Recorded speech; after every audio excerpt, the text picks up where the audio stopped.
Hello and welcome back. We are diving deep today, and I am so thrilled to say that we are back with episode 3, and we have 5 brand new idioms for you today. Yes, welcome back, everyone. It's really great to be sitting down for another deep dive with you. Totally. And if you've been listening to this special series, The Fluent Student, you know exactly what our mission is. We aren't just reading vocabulary lists from a textbook, we're getting into the real, living language. Right, because there's this massive gap between what you learn in a classroom and how native speakers actually talk in the real world, especially at a university. Exactly. And in our previous deep dives, you guys mastered 10 essential idioms. So today we're building on that fluency with 5 more famous ones. And we're keeping it highly specific. We know so many of you are science students. Right, you're dealing with lab coats, safety goggles, massive textbooks. And a whole lot of stress, let's be honest. Oh, for sure. The pressure is real. You're balancing objective scientific facts with all the messy human emotions like ambition, procrastination, and, well, failure. Which is exactly where idioms come in. They capture those really complex, heavy feelings in just a few words. So before we jump into the first one, let me just quickly break down the rules of the game for anyone new here. Yeah, let's explain how this works, because we really want you actively participation, not just, passively listening in the background. Right. So step 1, I'm going to set the scene. I'll describe a simple situation or a feeling that you've probably experienced in your student life. And then, step 2, I will jump in and ask you directly, do you know the idiom? Step 3 is the countdown. We'll count down 3, 2, 1, and then we'll give you a short couple of seconds to think about it. Say it out loud if you can, or just shout it in your head. Yeah, please do.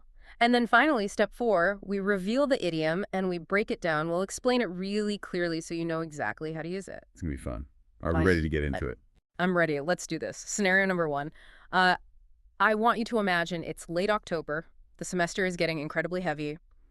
You're a science student, and you have this massive Physics 201 exam coming up. Oh, physics. The subject that haunts everyone's dreams. It's the worst. And let's say the topic is thermodynamics. And look, you really, really hate studying for physics exams. You've been avoiding it all day. You've probably cleaned your entire room, organized your desk, done your laundry. Called your family twice. Right. But now it's late. It's 10 at night. The distractions are gone. The textbook is just sitting there staring at you. You know you have to force yourself to do this unpleasant thing. Yeah, that horrible moment of resignation. You just have to accept the pain and start. So, do you know the idiom? Let's count it down. 3, 2, 1. Have your answer ready. The idiom is bite the bullet. Bite the bullet, yes. I really love this one because it sounds so intense. So for our A2 learners, let's keep it simple. If you bite the bullet, it means you decide to do something difficult that you have been avoiding. Exactly. You finally sit down and start the work. So our example sentence is, I really hate studying for physics exams, but I need to bite the bullet and start tonight. It's such a visceral image, right? Biting a literal bullet. Where does that actually come from? Well, historically, it comes from battlefield surgery. Long before we had modern medicine or anesthesia, surgeons had to operate on wounded soldiers who were fully awake. Oh, wow. That is terrifying. Right. So to stop the soldier from screaming in pain or, biting their own tongue off, the surgeon would literally put a soft lead bullet between the soldier's teeth and tell them to bite down hard. Okay, that makes so much sense now. So studying for a physics exam isn't literal surgery, but to your brain, it feels painful. Exactly. It's about that mental switch. Biting the bullet is often the very first step to success in difficult subjects. You're just accepting the discomfort. So just to clarify for our listeners, I wouldn't use this for something minor, right? Like I wouldn't say, I'm going to bite the bullet and eat a piece of pizza. No, definitely not. Unless you're horribly allergic to pizza and eating it is going to be a terrible experience. It has to be something you're dreading. Got it. Okay, so we've bitten the bullet. We studied, we survived the physics exam.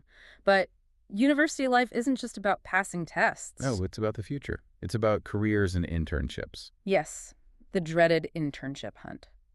Which brings us to scenario number 2. Let's say you're applying for lab positions for the summer. Super competitive. Incredibly competitive. And you have your heart set on this one specific biology lab. You apply, you do the interview, and you feel great about it. But then you get the email. You get the email, and it's a rejection. You are completely devastated. You think everything is ruined. It feels like the end of the world in that moment. But then, because you didn't get that first job, you keep looking. and you apply somewhere else, and you end up finding an even better internship in a radiotherapy clinic.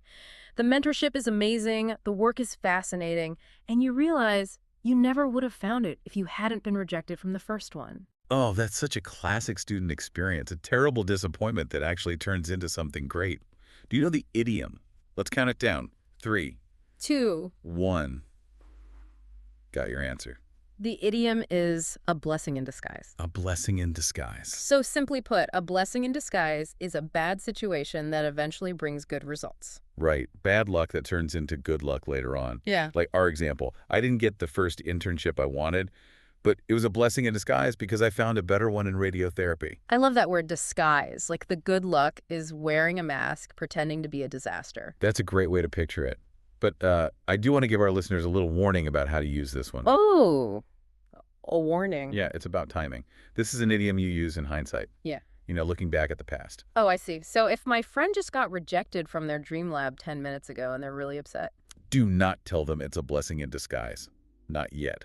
That can come off as a bit insensitive. You have to wait until the good thing actually happens before you can call it a blessing in disguise. That is a really good tip. So it's more about explaining your own past failures and realizing they put you on a better path. Exactly. It's a very optimistic phrase, ultimately. Okay, let's pivot slightly. We've talked about internal struggles like exams and rejections. Let's talk about dealing with other people. Oh boy. Communication issues. This is huge in university. Huge, especially in group projects or making plans. Mm. So scenario number 3, you are having a conversation with a friend. You're trying to plan a trip for this semester break.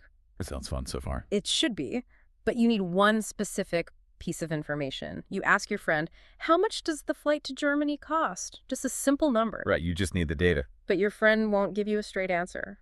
They start talking about the weather in Germany, and then they talk about how maybe taking a train would be cheaper, and then they complain about airline food. They're talking a lot, but avoiding the actual point. Yes. They're circling the main topic, but completely avoiding the specific information you asked for. It's so frustrating. It really is. So, listener, do you know the idiom? 3, 2. 1. What's your guess? The idiom is beat around the bush. Beat around the bush, yeah. Or, to use it as a command, stop beating around the bush. Right. And to define it clearly, to beat around the bush means to avoid talking about the main topic. You are not saying what you mean directly. Our example sentence for this is, stop beating around the bush. Tell me exactly how much the flight to Germany costs. I love the history of this one, actually. It literally comes from medieval hunting. Really? Hunting? Yeah. When hunters were trying to catch birds, they would hire people to hit the bushes, beat around the bushes with sticks to scare the birds out into the open. Oh, I see. But they wouldn't hit the bush directly because it was dangerous. There might be a wild boar or a beehive inside, so they safely hit the area around it, avoiding the dangerous center. That makes perfect sense. They're avoiding the danger, and in conversations, the direct truth can feel dangerous sometimes. Exactly. Sometimes people beat around the bush because they're trying to be polite or they have bad news. Like if that flight costs $2,000, your friend doesn't want to say it directly. But, in a science context, in a laboratory, beating around the bush is a terrible idea. Oh, professors hate it. If you messed up an experiment, you can't start talking about the room temperature or the lighting. You have to give the direct data. Right. So telling someone, hey, don't beat around the bush is a really good way to ask for directness. It is. It says, I value the facts over politeness right now. Give me the truth. Perfect. All right, let's keep the momentum going. Scenario number 4. And this one connects directly to that scientific mindset we were just talking about. Oh, I'm intrigued. Let's hear it. Okay, you have a classmate. Let's call him Dave. Dave. Okay. Dave is always talking about his amazing ambitions. He tells everyone in the student lounge, I'm going to be a top neurosurgeon. I'm going to win a Nobel Prize. I'm going to cure diseases. We all know a Dave. Lots of big claims. Tons of claims. But the reality is, you never see Dave studying. He skips the morning lectures. He never reads the assigned papers. He wants the career, but he isn't putting in the actual effort to achieve it. Right. There's a massive gap between his ambition and his effort. Exactly. You want to tell him that simply saying you want to be something isn't enough. You need proof. You need a phrase that shows doing is more important than talking. Listener, this is a very famous idiom. Do you know it? 3, 2, 1. Let's reveal it. The idiom is actions speak louder than words. Actions speak louder than words. It's the ultimate reality check. Our example sentence is, you say you want to be a scientist, but you don't study. Remember, actions speak louder than words. Meaning, what you actually do is way more important than what you say you will do. I feel like this is a huge realization for university students in general, because in high school, teachers are always checking on you, but in university, nobody is holding your hand. No, you're entirely responsible for yourself. You can say you're a dedicated student all you want, but if you don't show up to the lab, your actions are telling a different story. And it perfectly mirrors the scientific method, doesn't it? It really does. Yeah. In science, a hypothesis is just words. It's an idea. But the experiment, the actual physical process, that's the action. Right. The universe doesn't care what you argue. It cares about the actual data. Exactly. And it's not just for big career goals either. If you promise your lab partner that you'll clean the microscopes and then you leave early. Actions speak louder than words. You're showing them you're unreliable. It's a great gentle nudge for our listeners, too, regarding their own study habits. For sure. If you catch yourself saying, I'll definitely study tomorrow, remember this idiom, do the action today. Which flows perfectly into our fifth and final scenario. Because sometimes we realize our actions haven't been great and we feel like we've completely run out of time. Oh, the end of semester panic. It's a very real feeling. It is. So here is scenario 5. It's November. Final exams are in December. And you realize you haven't been keeping up with the reading. You've been a little bit like Dave. Yeah, you've been a bit of a Dave. And you look at the calendar and think, wow, it's too late. I should have started studying in September. Since I didn't start early, I might as well just give up now. That perfectionist mindset. The idea that if it isn't perfect, it isn't worth doing at all. Exactly. But you need to fight that regret. You need a phrase that encourages you to start a project, even if the timing isn't ideal. This is such a helpful phrase to know. Listener, do you know the idiom? 3, 2. 1. Here it is. The idiom is better late than never. Better late than never. Such a comforting phrase. It really is. It means it is better to do something late than not to do it at all. Our example from the source material is great for this modern age. It's, I started my YouTube channel late, but better late than never. Timelines are so flexible, really.